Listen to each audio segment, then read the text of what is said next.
what else can I be doing that's going to fulfill like my soul? Yeah. Like deep inside.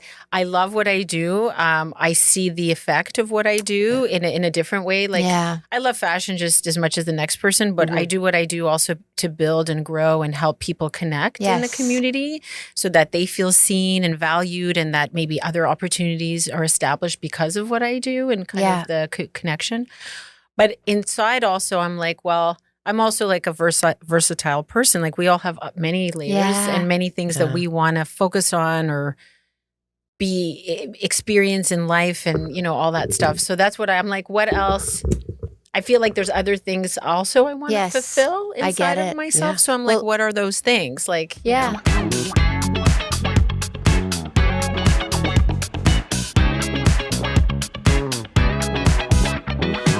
Hey everyone, I'm Helen and welcome to the Helen Mt Podcast.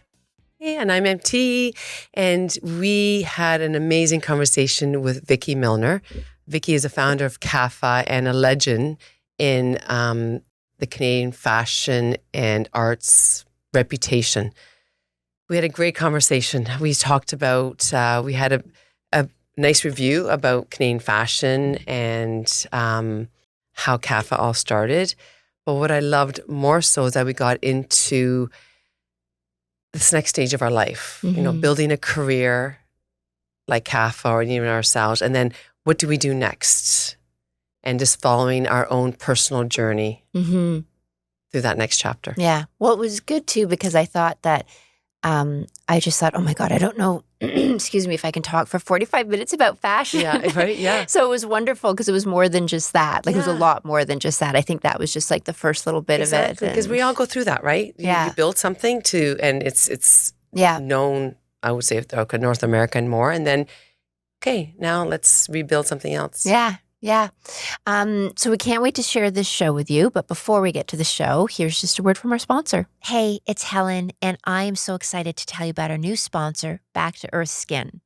Now, I love skincare, and I have tried everything out there, from the high end and then to the drugstore brands. But that all changed about 1.5 years ago when I discovered Back to Earth Skin. Since then, I have been completely hooked. Back to Earth Skin is setting a whole new standard for natural skincare. They blend the best ingredients nature has to offer with a commitment to sustainability. So it's a win for your skin and for the planet. Their products are 100% natural, vegan, cruelty-free, and I can honestly say that my skin has never looked better. And what really makes Back to Earth Skin incredible is that they have this trademarked mineral microbiome clay. This rare natural clay is packed with over 40 minerals like magnesium, potassium, calcium, and zinc, minerals that are known to boost your skin health and leave your skin feeling hydrated and refreshed. So if you're ready to try skincare that's natural, affordable, effective, and kind to the earth, head to backtoearthskin.com.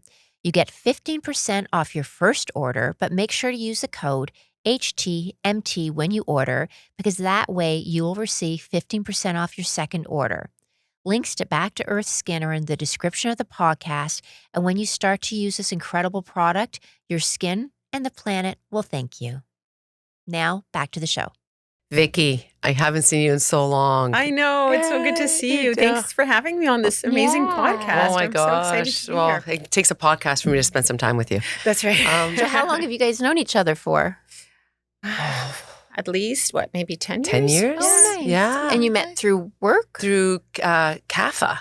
Yeah, right? Erica maybe? Erica, Our common friend, Erica, yeah. I think she, through the world of fashion, I guess. Yeah, I think so, right? Because Vicky's name in fashion is like way up there. Yeah. So, did I tell you that Vicky founded CAFA, the Canadian Arts and Fashion so what Awards? is that?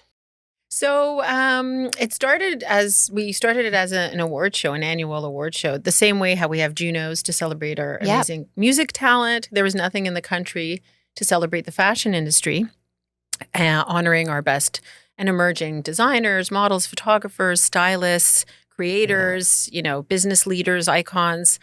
We had fashion weeks, but not a celebratory event that kind of brought everyone together and really, made a big splash and spotlight to the international community of who's really coming from this country and who's, making a name for themselves globally. So we created the Canadian Arts and Fashion Awards. That originally, that's the acronym, CAFA, is for the Canadian Arts and Fashion Awards. And we're going into our 12th year now to do the event, and then but organically, as we kind of did the award show, the platform really became more than that. It was we do other events throughout the year. We do fashion shows and marketplace and pop-ups and conferences and we do different all kinds of events with like other partners, all in the spirit of promoting our local talent and our Canadian design talent. Is that the one that they have the awards in October? Yeah, that's it. Yeah. I know. What's that amazing photographer? Richard? No, she's a woman. I think she won it last year. Black hair. Oh, Renata Cafe. Yes, she's so fabulous. She's fabulous. Yeah. So, we're all connected in some way, but it's also an amazing evening for everyone to see each other and mingle. Yeah. It's very rare. Everyone's usually working and working hard and all across the country and traveling. So it's one of those few nights that everyone is not working and can really just mingle and network and meet each other. So it starts with a dinner, right? Yeah. So you're at your table, but then they have all the awards announcements. And afterwards you go to was it a different floor of the Royal? No, it's all the same. It's all at the Royal York. Yeah. Royal York. And then there's a big party. Oh, so that's nice. where everyone kind of just lets loose and you kind of able to meet and greet everyone. So how do you decide when you do it? Like who votes on who wins? So we have separate committees. We have, anyone can apply, submit their portfolio and work, what they did the past year. We also have a nominating committee that's made up of industry names and experts from across the country that can also put forward names that, maybe not everyone, feels like applying or thinks they can or needs a little nudge. Yeah. So they also put names forward. They're on the ground. They see the talent.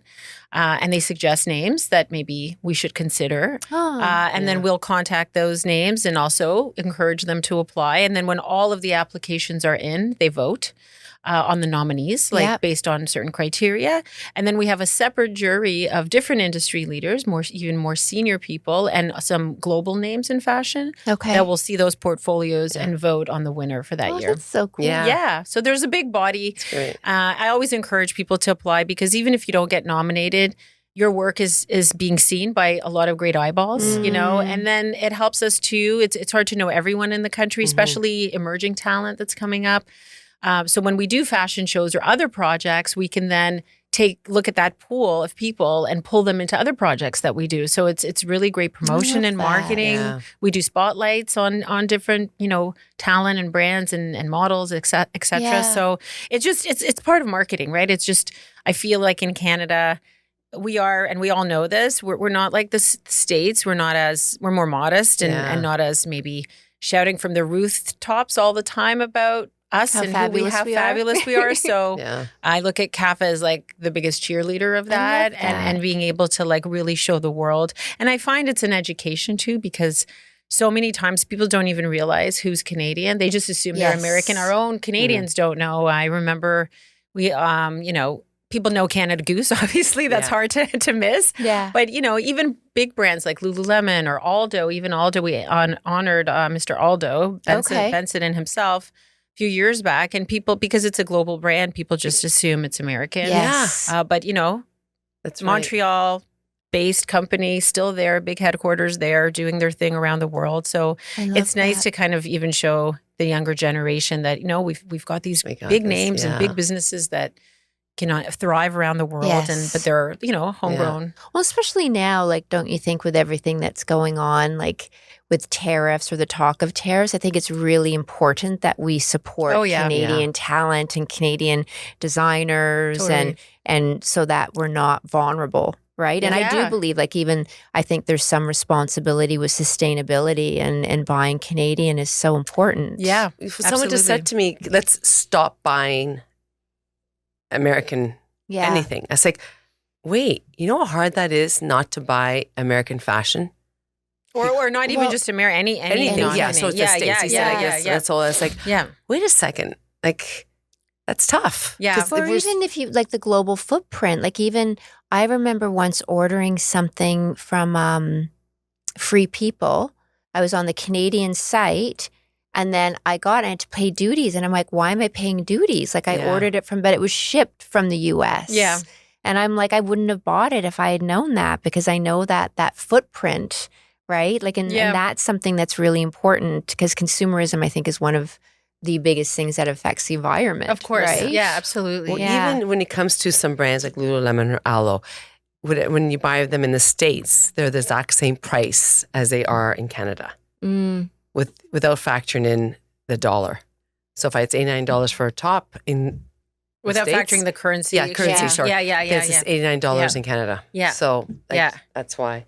Also, during COVID, obviously, everyone went through a hard time, and there was this big campaign, shop local, shop local, shop local.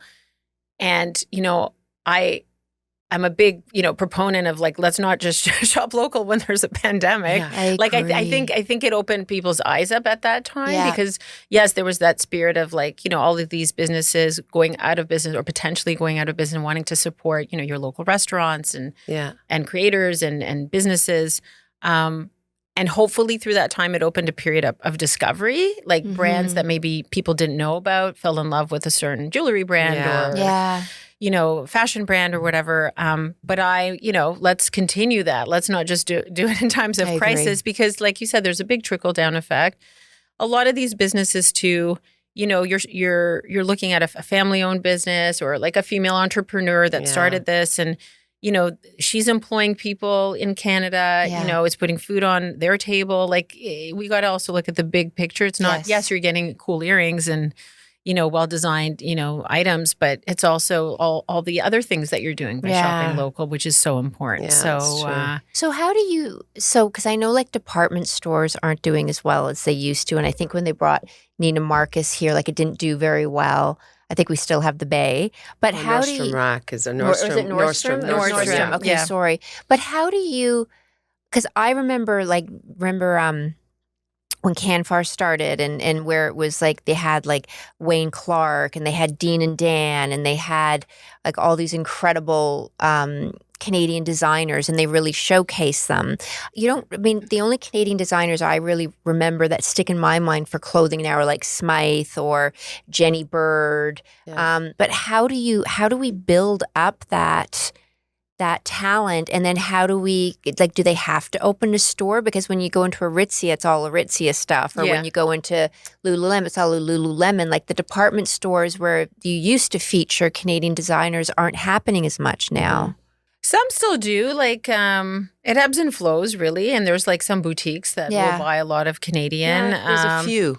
It depends on what you're looking for. If it's like special occasion versus ready to wear versus jewelry. A lot of brands are just D2C now anyway, because they want. Or just what? D2C, like direct to consumer. Oh, okay. Like they don't have a bricks and mortar, but they sell online.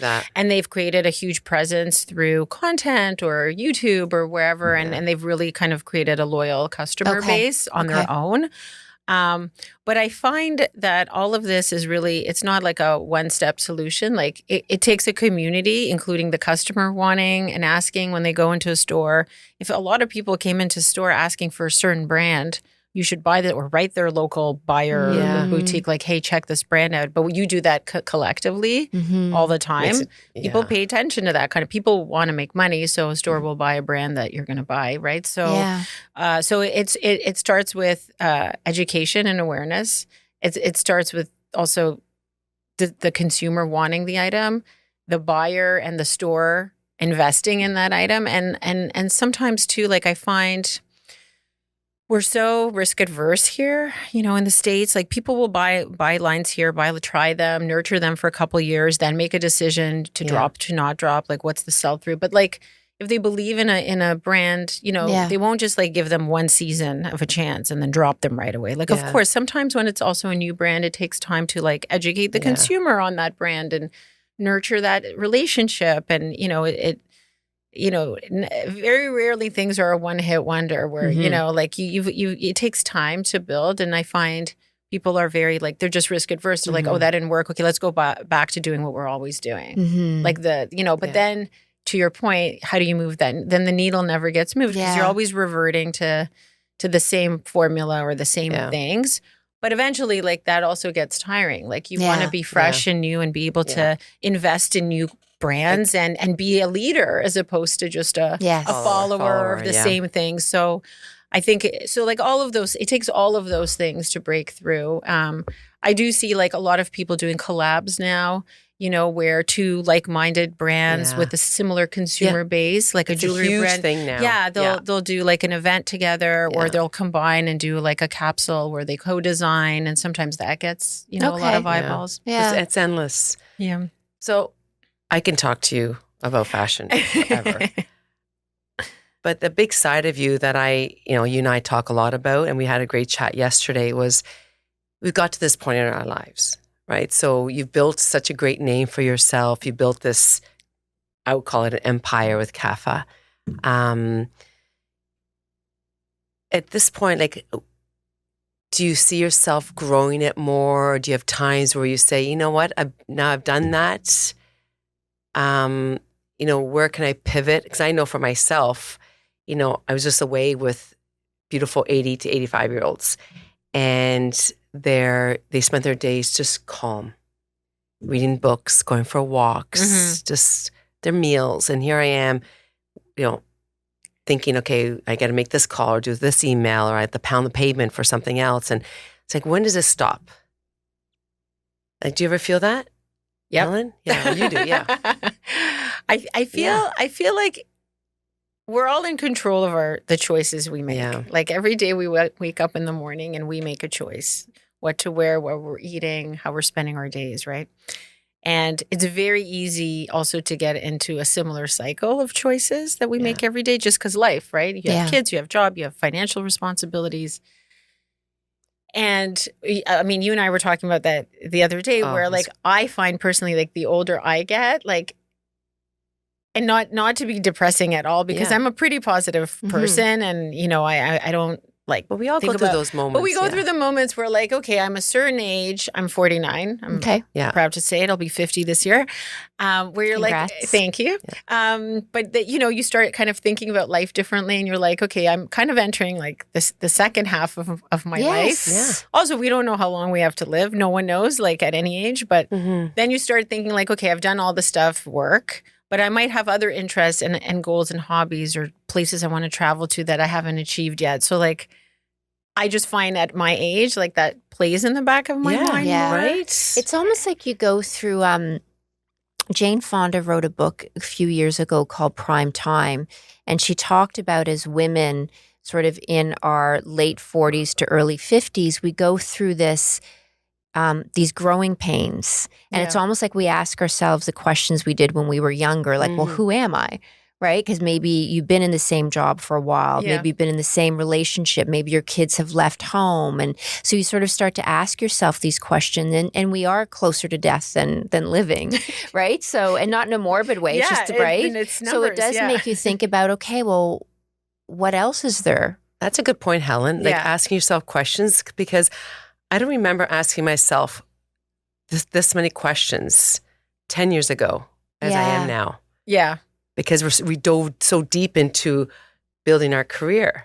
I think also just when you're younger, you don't look at life in the same way. You're just really, like you said, focused on other things. Or I have kids that are younger. Let's say I have twins that are 22 and I have a 14-year-old. But, you know, it's beautiful to see them in their stage of life where they're in a big growth stage. They're figuring out what they want to do for their careers, and their whole thing is making a name for themselves and really pushing as much as they can. Like you said, eye on the prize. Yeah, like because they really, like, you know, want to establish themselves, and they just graduated university. It's a very different mindset. So they're asking themselves questions, but with a very different kind of attitude behind them, you know, or perspective, I should say, where I'm asking maybe different questions and also with a very different. So give us an example of like a question you're asking yourself.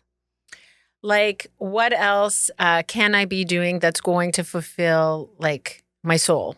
Yeah. Like deep inside, I love what I do. I see the effect of what I do in a different way. Like I love fashion just as much as the next person, but I do what I do also to build and grow and help people connect in the community so that they feel seen and valued, and that maybe other opportunities are established because of what I do and kind of the connection. But inside also, I'm like, well, I'm also like a versatile person. Like we all have many layers and many things that we want to focus on or experience in life and, all that stuff. So that's what I'm like, what else? I feel like there's other things also I want to fulfill inside of myself. Yeah. So I'm like, what are those things? Like, I think that even with MT and I starting this podcast, because I think that we both have, like you, we all have our own businesses that we love and they're successful. But I feel like the podcast is that. It's like that what else? Yeah.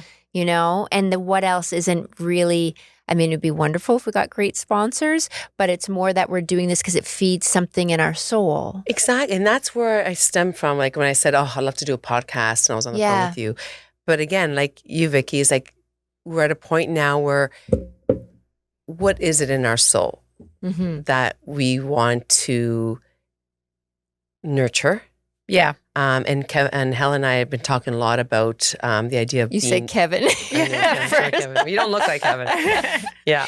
But you've been talking to him about that. He's good for my soul. Yeah, exactly. Yeah. It's subconscious. Yeah. But we talk a lot about like being you.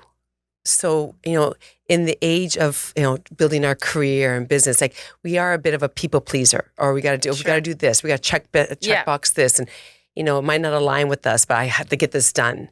But now we're at the point where we say to ourselves, okay, how can I be the best version of me? And really makes me happy to do something. Yeah. And I think like you and us, like we are driven by a career. We're driven to do things. We're not people to even though we talked about this yesterday, like I said to Vicky, I read 2 books when I was away. And Vicky said, wow, like reading 2 books is good, but we just say all I did was just read books. So it's a mind shift. It's a mind shift, right? So that is a huge accomplishment. Oh, and some people, but we don't look at it that way. We look at it as, it's downtime. We're just chilling. We're not doing anything. Yeah. But it's interesting because you could ask, it kind of ties back to fashion where you have this quick fashion now, and I think it's called Shein or Shin. Shein, yes. And I heard this thing on CBC about it, how it's so cheap, but younger people get it because it's cheap. They get it in like 2 days. They wear it, and then it just becomes landfill. Like you can't do anything with it. But for them, that meets their need right now. Where for me being older, my priorities are like, well, no, like you're destroying the environment doing that. Yeah. Right? But it's kind of, is it an age thing too, that the questions that we ask ourselves or what we want from ourselves, like we often say, it's not about what we take with us, it's about what we're leaving behind. Like there's a bigger purpose. Yeah. Yeah, absolutely. I think it's so funny that you mentioned this company because I know it's popular amongst young people, but I know also the horrible backstories too. Yes. Which they're all on Google. You can Google all the articles. Yeah.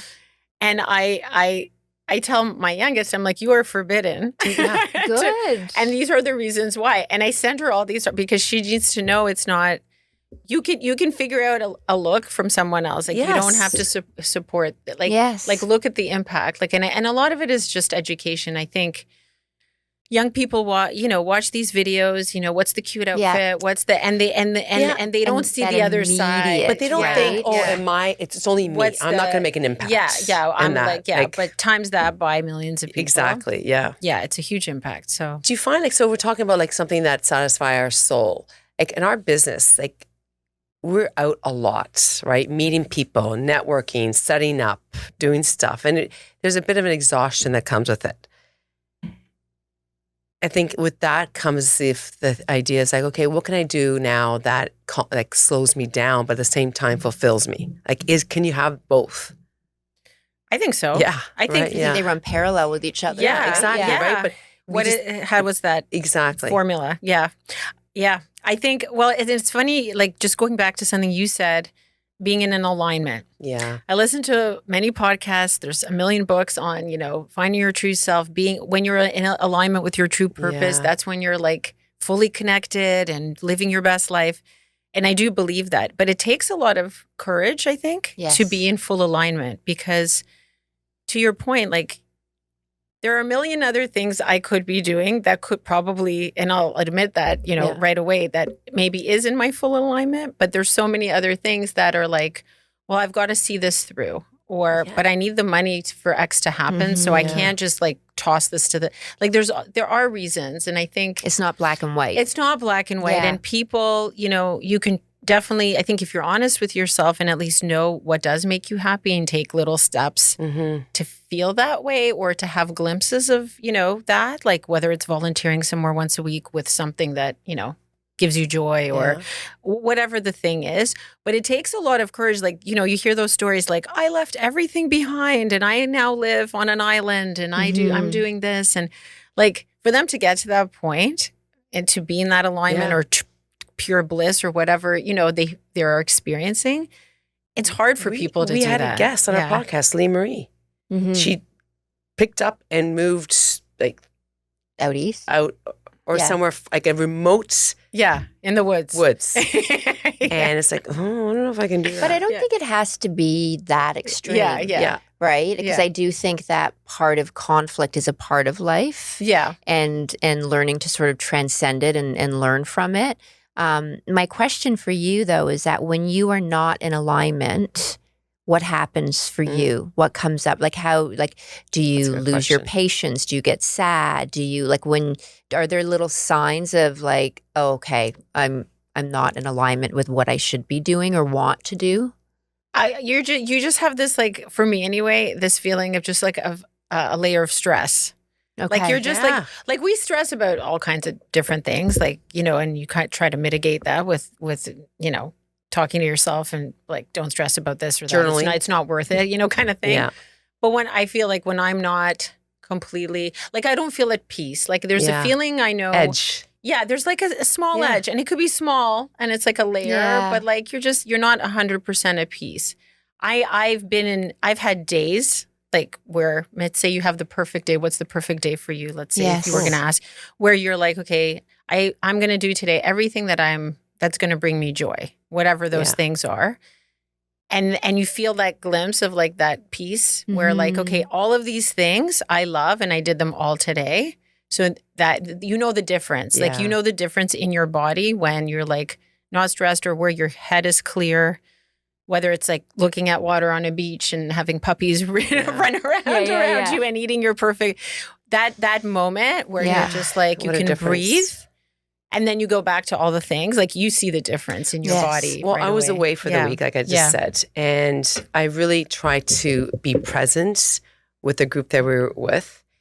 And I have an Aura Ring. And the Aura Ring will show me that I did 9 hours of sleep every night. Yeah. I got like the highest scores.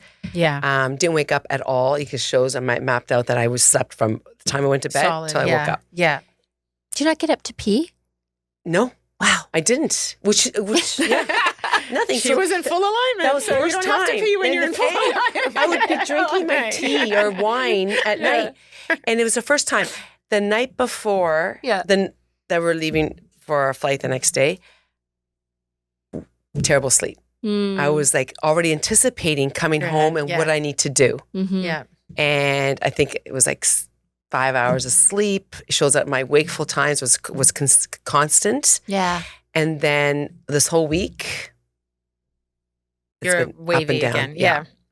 So it shows me that I was most in alignment when you were just being present. Yeah. But there's something too, like, because you were on vacation, right? Yeah. But I think I remember when I read the book of the Tibetan Living and Dying, and he said it's so easy when you're, on vacation or on a retreat or with monks to have that. But it's when you come back about when you feel life happen, how can you sort of tap back into that? Yeah. And it's not, I mean, and in Buddhism, like life is suffering. That is a part of life, but it's like, how do we deal with that suffering? And so how do we have our perfect days, right? And then we have our days where it's like, we feel like, sluggish or something. And do we beat ourselves up? Like, what's that narrative in our head? Yeah. Right. And then how can we, like we talk about, how can we release it a little bit? Like, is it for you, it's working out. For some people, it's maybe taking a warm bath, but just that nurturing of yourself and not feeling like you have to fix it. Yeah. Right. Just even recognizing it. I think it's also like you said, it's what we tell ourselves. And we do tell ourselves so many different things. My head is, I once went to a woman that I do Reiki once in a while. Where'd you go to? MT is Alex. Oh, yeah. She's one of my dear friends. Yeah. She's great. Shout out to Alex. Yes, shout out to Alex. But I remember the first time I lay down, she went right to my head. She's like, whoa, it's busy.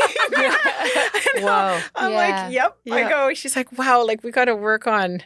I almost, if I had a visual for my brain, I feel like it's like a tornado. It's just spinning.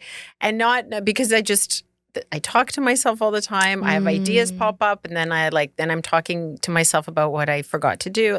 It's just busy I all the time. My kids and Kevin will say to me, I talk to myself all day long. Yeah. Oh, I got to take out the garbage. Oh, I got to go upstairs and get this. It's just random thought. It's a joke in the house, but it's it's what I do.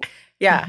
But I find that I've had a bit of a worrisome week because I have that let my bookkeeper go and kind of rejug things and Monday night, it was like, oh, I remember talking to you, and it's like, and I'm worrying about I'm going away, and I got to get all this, all the eggs aligned, and I know the saying, the worry is not going to change the outcome, so let it go. Because you can worry for the next 3 hours. You're doing it to yourself twice. Exactly. It's not going to change me snapping my fingers and a bookkeeper's going to pop out of the sky. Yeah. But it's just saying that to yourself over and over again. I think that's also when we go through that, that's when gratitude shifts everything. Yeah. Yeah. It really does. I've really been, and not just going oh, I'm grateful for this, really being mindful of it. So even when, with the bookkeeper, or whatever it is, then sort of what, I'm grateful that I have choices that I can make.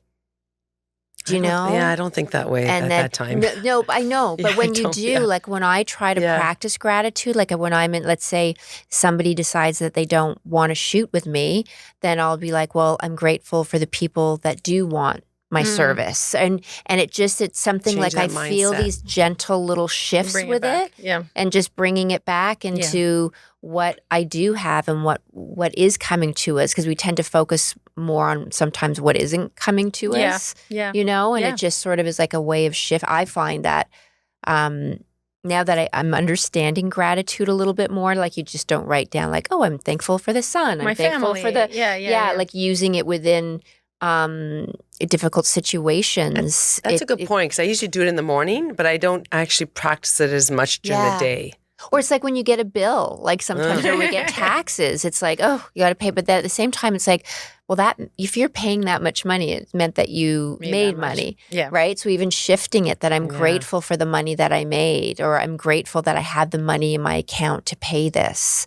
And it just sort of, I don't know. It's a good point. Again, it's your perspective. We know perspective is everything. Yeah. I get worried now because, we're learning more and more about what the body holds on to. And I know there's been a few big books recently that talk about whether it's trauma or, other experiences, little things, worrying, stress. We know stress is cortisol the number. Levels, so your body kind of keeps things. And, again, the older we get, I didn't think about this stuff when I was 20. No way am I thinking oh, I'm too stressed today. My body is going to remember this. It doesn't even occur to you to think that way. But now the older I get, when I get really stressed, I'm I force myself to calm down because of that reason. I'm this is going to you feel compound. the palpitations Sometimes I actually feel my heart ache. Let's say something's really intense going on. And I actually feel wow. a pain here. And then like I trigger myself. I'm like, okay, stop. Do you meditate? Immediately. I try. I try to do it. I don't do it every day.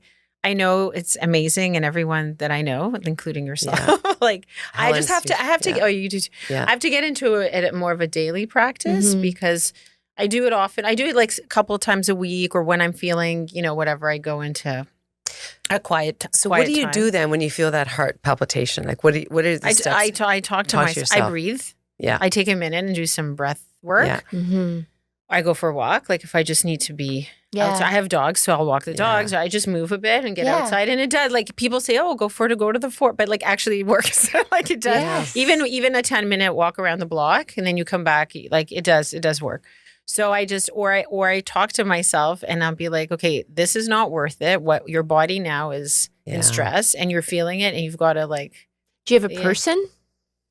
Like to talk to? Yeah, like do you have that person where you kind of go like, oh my God, stress it out. Yeah, my husband. Yeah, usually. good. That's important too. Or my girls, like if depending on who's home first. Exactly.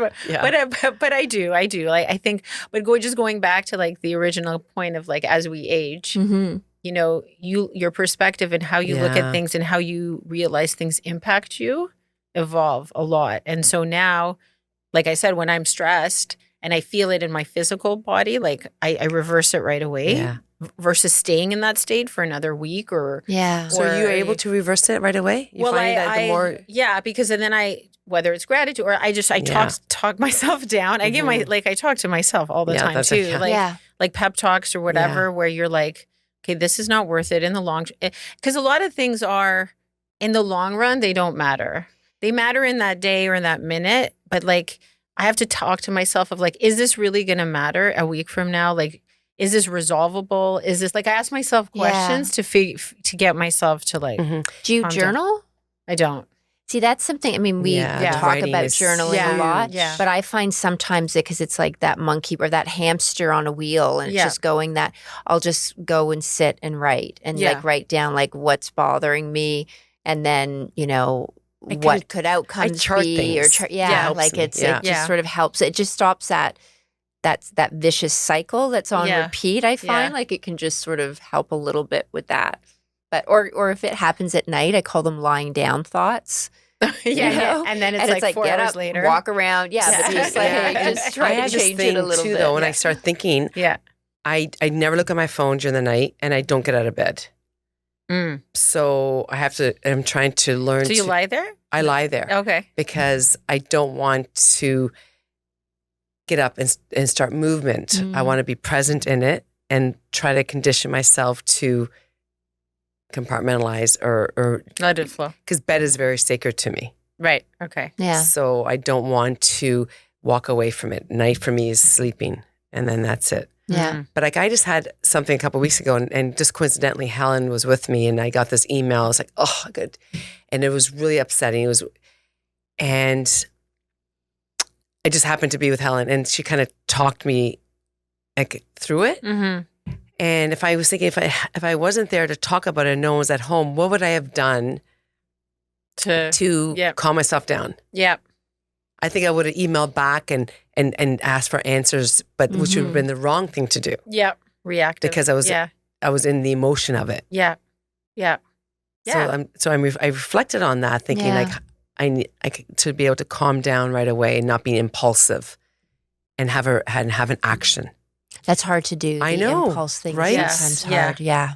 And these are all like tools. I look at like young people today. Obviously, we all know there's a mental health crisis, and especially amongst young people. And I wish they taught this at school. I wish people understood how many tools are needed for young people, and no one size fits all. Like there should be different tools, but it should be taught so that kids have these when they have these moments, they can at least revert to something and understand kind of what normal feelings could be, or and how like to push through, like to get to the other side of whatever. I find that it should really be part of. Because other countries meditate, other countries have yoga for them. Like they teach their young people different ways to cope. And I don't think our kids have any unless like the point. And I think having parents, like that would be a fun show to have. I was just thinking of that. Young adults and them sort of saying, this is what we need from you as parents. Because sometimes when our kids come to us, we try to fix it. Yeah. Right? Or we go, did you do this? Did you do that? And then they're like, okay, I don't want it's like I say to my partner, I was like, don't give me advice. If I'm coming to you, just listen. Yeah. Don't try to fix it. So we should be doing the same for our kids. I remember my husband once, I was telling him something and he said, well, did you do this? Did you do that? And I said, can you just listen, please? Don't fix it. And he goes, okay. And then a couple weeks later, I was telling him something. He's like, mm-hmm. And I'm like, are you going to say anything? And he's like, I thought I'm supposed to listen. So I feel bad for them because sometimes we want them to listen and then other times we want them to talk. And so if you were to describe yourself before this need for more of a soulful day or living. So say 5 years ago, a word that described you then versus a word that describes you now. Well, that's a good question. I would even go as far back as 15 years ago. Because 5 years ago, I was pretty much in the same space already. A word. I think 15 years ago, I was, in my building stage still, because with CAFA, like it really just since it's 2012, 2013 was when it kind of started. Just because before we did the first award show, there was research, there was talk, like there was roundtables with industry, like so it took a couple of years before we actually did our first event. So at that point, I was just like fired up, obviously ready to go to build and start and all of this. And you learn along the way. You have your experiences like with any business, and you learn a lot about people. You learn a lot about yourself, what challenges are like and how you face them. And now I'm in the kind of, it's not that I don't want to grow, but now I'm in the like more inspiration stage of like making sure that I keep getting inspired.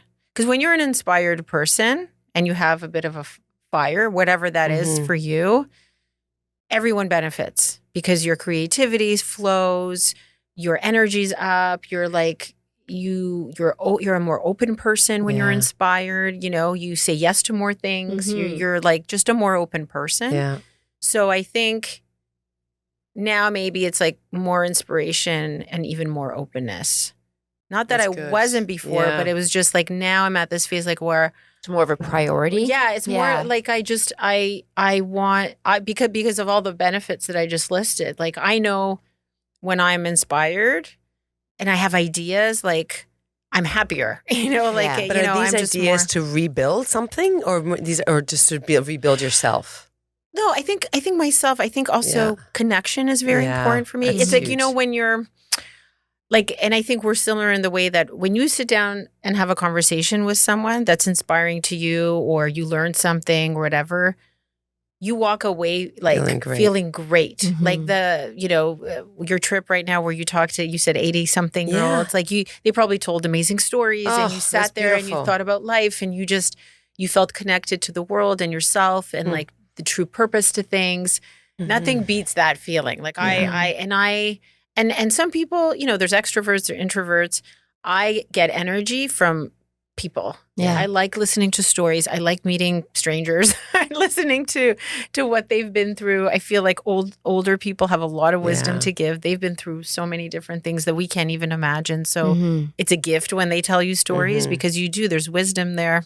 So I get very inspired. So that connection to me is really important. So I guess maybe also it's connection, like feeling more connected to people and the earth and the universe of things as I get older. That's what I want to prioritize. Yeah. Even sometimes, Vicky and I will schedule like a lunch or a coffee and, an hour and a half. And it's like we get deep in these conversations, but it's like, I can't, I don't want to leave. Like it's just that, it's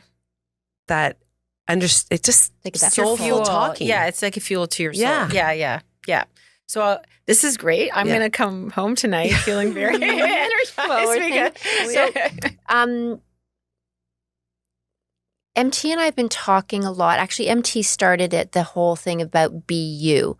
About a couple of weeks ago, she said, when I was journaling, it really came up like be you, just be you and be present and who you are. And we've been playing around with that because we're creating a journal and just that those two simple words, be you. What does that mean to you? Like, what is be you for you? I think just true to what I just said, to feel connected. Yeah. When I'm connected to people and things around me, I'm my authentic self. When I'm like in rooms that I know I'm not my authentic self, or I have to pretend, and there's a bit of that. We all, face it no matter, because that's just life, and you're not always going to be in rooms where everyone's like amazing and you love, and so that's not realistic. But I think I'm my most self when I'm having beautiful conversations, when I'm inspired, when I'm learning, and I'm connecting. Yeah. And it could be also connecting to dogs. Empty knows I love dogs. Yeah. Oh my like gosh. Animals. Like, everyone's got their thing. But there's like something that happens that like in a connection to something that really takes yourself to a different, like it's your authentic self. So when I'm connecting, I'll just, I love that. Yeah. Do you ever lately say to yourself in a situation, I'm not being myself, I'm not being me, I have to walk away? Have you done that at all? I've done that from friendships. It's hard. Yep. Some really hard. relationships, obviously, past relationships, where, you try to, that's a tricky one because you don't want to offend anyone, and you're not going to explain to them necessarily like, well, energetically, we're not a good match. Right. So contract is expired. We've spoken about this. But and sometimes you have people in your past that like maybe you've just known for decades, but you've changed and maybe they've changed, and it's just you're just not a match anymore, and it's just like it's just fake if you just keep trying to meet, or fake if you keep trying to, and then there's the slow kind of petering out. Yeah, petering out. You don't talk as often, and then slowly you just kind of die off. And then sometimes there's the abrupt. And then there's it makes me think maybe the tightest relationships that we build are when we are actually ourselves. Yeah. So in the later part of our lives are the more solid, meaningful relationships because we come into it as us. Yeah, and with versus all pretending. The knowledge, experience that you've gone through. Yeah, absolutely. I think, if you still have that friend from high school and you're still friends with them as girlfriends, amazing. That's very rare. Yeah, it's very. I don't know. Very rarely are people still have that. Of course, university. People kind of bond and they still have those girlfriends or. And friends. then it doesn't mean there's something wrong. Like when you sort of like, if you part ways with someone or you're no longer close, it doesn't. You don't have to make that person the villain. No. Or you don't have, it can just be like I had a situation once where I had to say goodbye to a friendship, and what I realized is the only reason that I was staying in it was because I didn't want to hurt the person. Oh. And when you do that, you're like, that's not a good reason. Yeah. Right? And then you're not being truthful to them, and right? And I always think too that and I've had that. I've had people who, all of a sudden drift out of my life, and I'm like, oh, well, where did they go? Yeah. But I also think when we have, like in anything in life, when we have the courage to stand in our truth, it's hard, but then on the other side of it, something else comes in. Yeah. And you just have to trust that. Yeah. And toxic people, right? Like some people are just toxic, and you kind of know they're toxic, but they're there because they're part of a different group that you happen to there's a lot of that. You can really feel that energy. Yeah. Yeah. Like it sucks your oxygen. Oh yeah. It does. Yeah. So if more people want to find out about you and the organization that you have, how do they do? Because it's fascinating. Oh, thanks. Yeah. How do people find out more about it? Or if people are listening and they're like, oh, I want to be nominated. First of all, you have to get podcasts in there. Yes. Well, we have that's a good one. We have someone that works with us, but she's a podcaster in her own right and a radio host and stuff. We have a podcast called Fashion Talks. Oh, yeah. It's a good one. Yeah. So she runs it. Donna Bishop. Donna Bishop is great. This podcast would be an interesting category because there are like a lot of great Canadian podcasts out there. Yeah. Yeah, and it is an art form. Yeah, but I think, there's so many topics you could cover. Like, so fashion talks, they'll cover, it's not just like, oh, tell me about you as a designer. Like, it's bigger topics about life and how you work in this space and, challenges and things like that. And I love that. And there's business stories. There's all different kind of perspectives on that. But yeah, with respect to the awards, whoever wants to apply in the spring in April will, go on cafawards.ca. Okay. Or you could Google Canadian Arts and Fashion Awards Canada. And applications will come out in April. The event will be in October. Wow. But then we have other events that we'll always post. Like we do fashion shows. Friday Harbor in the summer. We did...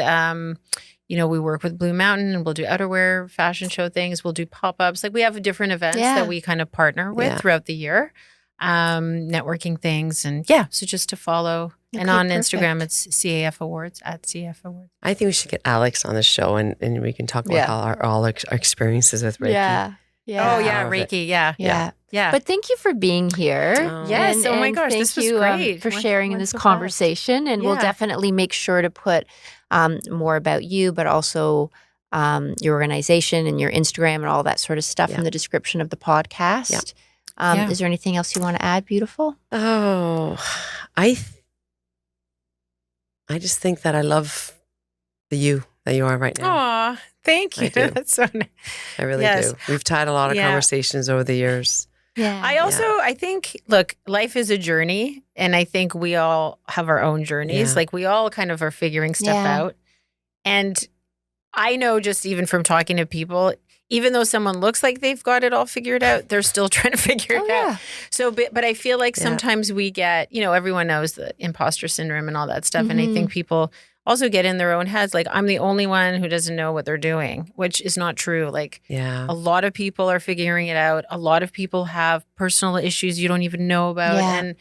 And every day is a new day, and they're doing their best and trying to find their most authentic self. I think people are in that. So I think to give all of us a break and not feel like we should have our own pressure to like succeed and have goals, and that's a healthy pressure within ourselves, to want to do A, B, and C and do things.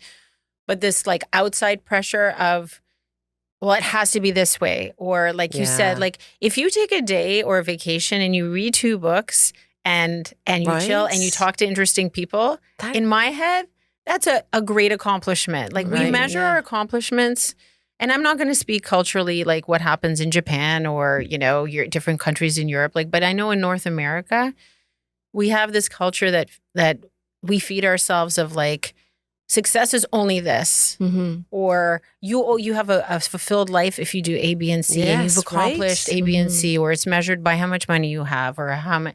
Like, it is really not true. These are things we have been told. It's culturally as well, though. You can go on, you can read 2 books and not feel guilty that you didn't do 20 other things. Well, like, it's okay. Yeah, exactly. And that it stems a lot from our upbringing and how we've been conditioned. Yeah. Like, we need to just measure things a bit differently, I think. Yeah. Okay, I'm going to start better, more. We all do it, but I think that's something we need to get better at. Well, thank you for your wisdom. It's beautiful. And our listeners, as always, thank you for being here, for showing up and listening to us. Be true to you. And be you. And until next time, thank you.